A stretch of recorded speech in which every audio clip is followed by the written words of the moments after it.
Darren. Okay, I think it's activated again, so you can start. Thank you. Can I start now? Yes, please.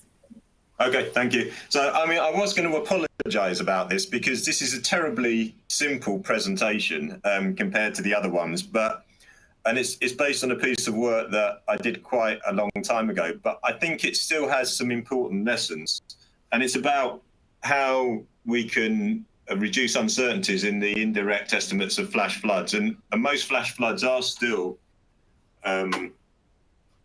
produced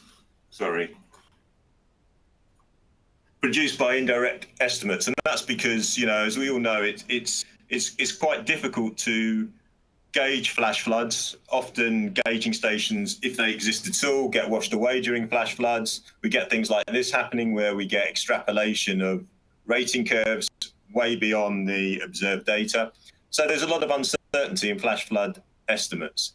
And indirect flash flood estimates, it's very, very simple methods, generally estimated using the slope area method, using Manning's equation. So you get an estimate of the velocity across, an average velocity across a cross section that you measure. You get some idea of the friction slope from trash or anecdotal evidence of where the flood water level reached. And then you have to make an estimate of the roughness, generally Manning's N, and from that you can get an estimate of your peak flow. So, all pretty simple stuff. And many of the observed data that you see for flash floods in a number of publications, which I'll show you later, are based on the slope area method. They're very simple. So, very, very simple techniques. And I think sometimes what sort of coming to this as a practitioner, I like to think of myself more as a practitioner than a researcher.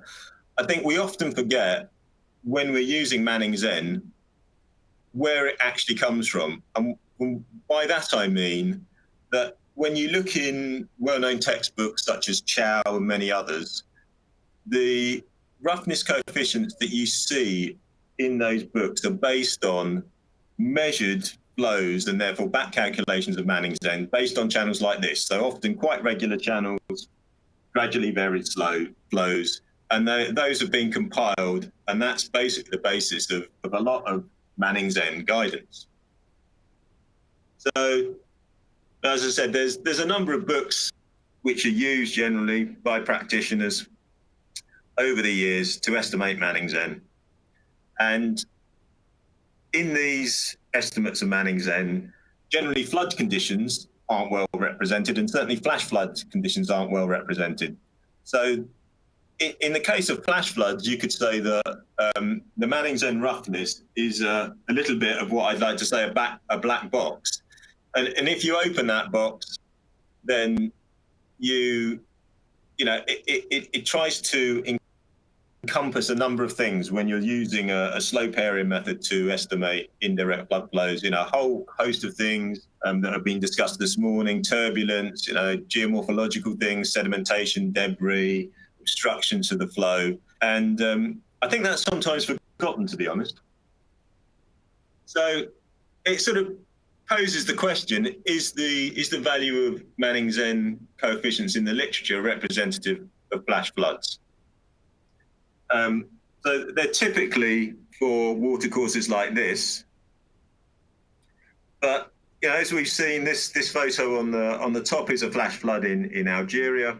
The lower one is some of the flash flooding that recently took place in the last few days in Italy and France. And the values of flash flood or Manning's N in the literature are based on, as I said, gradually varied flows, generally in-bank flows. And as we know, flash floods are generally characterized by very turbulent flows, high velocities, high sediment loads. Indirect estimates of maximum flash flows are these situations here of these flash floods really well represented by Manning's N that have been computed and observed on watercourses like this. And if you go and look at the data that Manning's N in the literature has been based on, and you do some back calculations. So this is the distribution of velocities for the observed Manning's N found in the literature. So you see that the sort of, probably the median velocity is about 1 to 1.25. And again, you've got to ask yourself, is that really representative of a flash flood velocity, of a mean flash flood velocity across the cross section?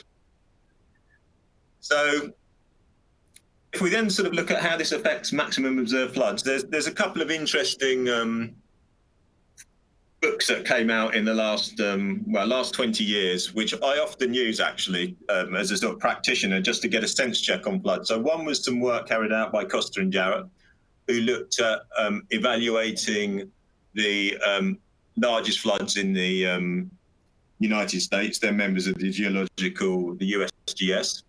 And another one is a bit older now, 17 years old, is the World Catalogue of Maximum Observed Floods, which compiles data on maximum observed flood flows from a number of nations right around the world, I think over 100 nations. And it's quite useful to just get a handle on different parts of the world and what maximum flood flows are.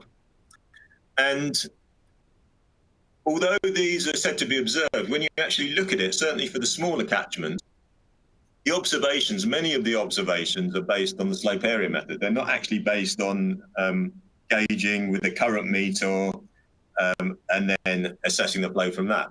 And interestingly, one of the things I think is interesting about these reports, if you read them, they say that the uncertainty in these estimates is only about plus or minus 10%, which I put a few exclamation marks in because I find that a little bit hard to believe. So if we look at the distribution of Manning's N in the literature, so this on the y-axis here, we've got a cumulative percentage, and on the x-axis, we've got the Manning's N. We find that for the observed Manning's N in the literature, only 25% of the distribution is above 0.05. If you look at the distribution of the Manning's N found to compute those extraordinary floods in the USA, you find that only about 11% of the distribution of the Manning's N is about 0.05. And then this blue line, if you can see, it was from work carried out on the Hydrate project a few years back, where in that project, there were considerably higher Manning's N's used to assess flash flood flows. I think 67%, about 2/3 of the Manning's N were above 0.05. If we look at velocity, distribution of average velocity for those Manning's N, in the literature for the Manning's N, you'll find that only about very, very low percent, less than 1% of the average maximum velocity is above 3.5 meters a second. But if you go to the extraordinary floods in the US, you'll find that 85% of the mean velocities, this is across a cross-section, in the indirect methods used are above 3.5 meters per second. And that's the distribution, the blue line, that was used in the Hydrate project to estimate indirect flash flood flows in France and Savigny. And you'll find that about a quarter of the distribution is above 3.5 meters a second. So you might at this stage be wondering, so what does all this mean? You know, why is this useful? But I think it is, in that we can use this information to reduce the uncertainty into indirect estimates of flash flood flows.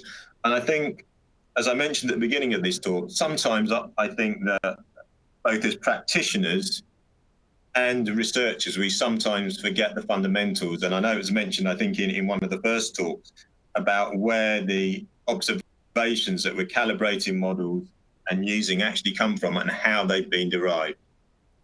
So, you know, going back to really simple stuff, if you look in the literature, there's quite a lot of evidence to suggest that supercritical flow in steep natural channels doesn't actually occur or reaches greater than 20 meters in length. So that means that basically you get short lengths of supercritical flow, but then the flow becomes subcritical because the energy is dissipated for a whole range of reasons. So, you know, if you do some very, very simple mathematics, which I'm only just about capable of doing at my age, you can find out that, you know, you can have a critical Manning's N just by substituting Manning's equation and setting Froude number to 1. And you can use that as a lower limit of the Manning's equation. So that's to say, in a flash flood, you can make the hypothesis, and I think it's a reasonable hypothesis to make, that for long reaches of river, the Froude number isn't going to be significantly above 1. So when I say significantly, maybe about 1.3 maximum. And rearranging that equation and just doing some simple hydraulics, you can set a lower limit of your Manning-Zen coefficient. So that would show you, and that I hope will go on to show, that the Manning-Zen used in some of these previous estimates, indirect estimates of flash flooding, so like the work done in the US and to a certain degree the World Catalogue of Maximum Floods, have used Manning-Zen that are too low, and therefore flood flows that are generated and velocities that are generated that are arguably too high. So there's need for sense check. So that's the first sense check that you could do when you're inducing the estimate, when you're estimating flash flood flows indirectly, is look at the Froude number and estimate a critical Manning-Zen using a Froude number of 1. Then there's a whole lot of other sense checks that you can do. You know, often nowadays you have video available on YouTube. You can estimate the average velocity. You can do things like this, where this is some work that Eric Gomes did, where you look at you can see there's an obstacle to flow and there's a rise in the water level of between 40 and 50 centimeters. So you can estimate the velocity of the flow from there. And it's often the case that if you've got Newtonian flow, not non-Newtonian flow, but if you've got Newtonian flow, you won't really see mean velocities across your cross-section of more than about 3 meters a second. And if you do start computing really high velocities, when I say high, greater than 3 meters a second, then you should really be thinking about, can you verify this? Did this really happen? And I'll give an example of this about a reality check. So this is another reality check. This is an example of a reality check, which you can do with a simple rainfall runoff model. So this is an example of a flash flood that occurred on the Humboldt River in Nevada in the USA on the 31st of May in 1973. And the estimate made by the USGS for the peak flash flood flow was that the peak flash flood flow was about 250 meters cubed per second for a catchment that is draining about 2.2 square kilometers. So that's equivalent of about a rainfall of about 410 millimeters an hour. So, okay, so what does that mean with the river basin that showed that the maximum rainfall was only about 127 millimeters an hour? For the continental USA, the maximum rainfall recorded in 1 hour is about 200 millimeters an hour. And it kind of indicates that the flow of 251 meters cubed for a catchment in this area probably isn't possible.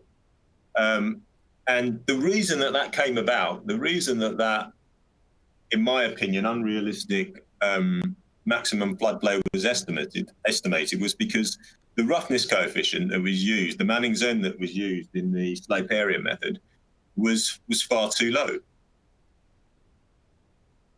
Yeah, there's other simple checks that you can do, rainfall runoff models, using radar rainfall data. And a fourth check that you can do, which again is surprising how often it isn't done, is in the World Catalogue of Maximum Floods, there's a curve defining the maximum observed flood envelope. So that's, and the green dots are estimates of extraordinary European flash floods, estimated mainly from the Hydrate project, but also by other projects. The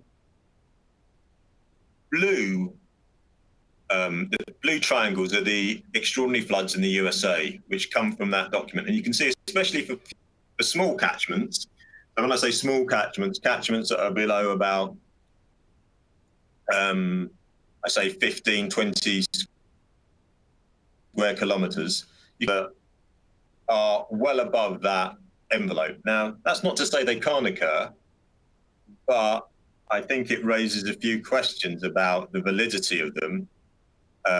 If you're significantly above an envelope curve based on quite a lot of observed data. So, for example, if you look at that graph, there's a flow about a catchment that's probably about 2 square kilometers of almost about 115 cubic meters per second per square kilometer. So this is per square kilometer. It's significantly above that envelope.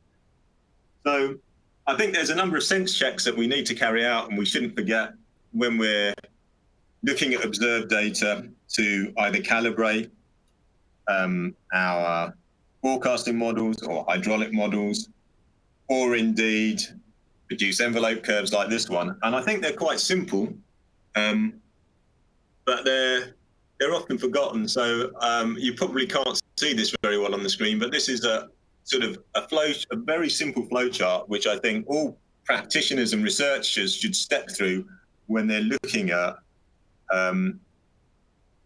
flash flood flows that have been generated using indirect methods. As I said, I did this work quite a long time ago when I was working in France. There is a paper if you're interested. And I must say thank you for Eric Game, because he prompted a lot of ideas behind this. So I was just the person who put it together. So there is a journal paper in the Journal of Hydrology that we published about 8 years ago. And as I said, although I think this work was done quite a long time ago, there's still quite a lot of important lessons that can be drawn from it, albeit very simple lessons when we're looking at estimating flash flood flows. So that's it, really. So if you have any questions, I'll do my best to answer them, as long as they're not too complicated. Thank you very much, Darren, for this very nice presentation. Here in the speakers zones, does anybody want to ask a question? From me? Yes, please, Marco. Well, thank you, Darren, for the presentation. And just a comment, I think that this is a real important problem in our post-event surveys, and the correct estimation of the Manning coefficient is really important, and the uncertainty over there are really important. And I think that your work on this is really important. These are my comments. So thank you very much, Darren. No, thank you, Marco. I thought you'd have a very difficult question for me, because I'm not really an expert in flash floods. I mean, one thing that I will say, maybe this is a bit controversial, but when I wrote this paper, I got into trouble, so don't quote me on this, for criticising Costa and Jarrett's work, because what I found interesting, and it wasn't a personal criticism of them, was that in their very interesting book on extraordinary floods in the USA, that they hadn't used this hypothesis that the that the Froude number doesn't generally get over 1 in their estimates of flash floods. So it was quite interesting for me, sort of as a researcher at that time, more as a consultant now, that they sort of had this hypothesis, which I think is valid from the observations that are available, and then hadn't used it. Maybe I shouldn't have said that. Maybe that's a bit too controversial. Anyway. Well, I don't think that there is a lot of literature on about the critical role of Froude number and on the difficulties to observe supercritical flow in a real condition during flood. Yeah.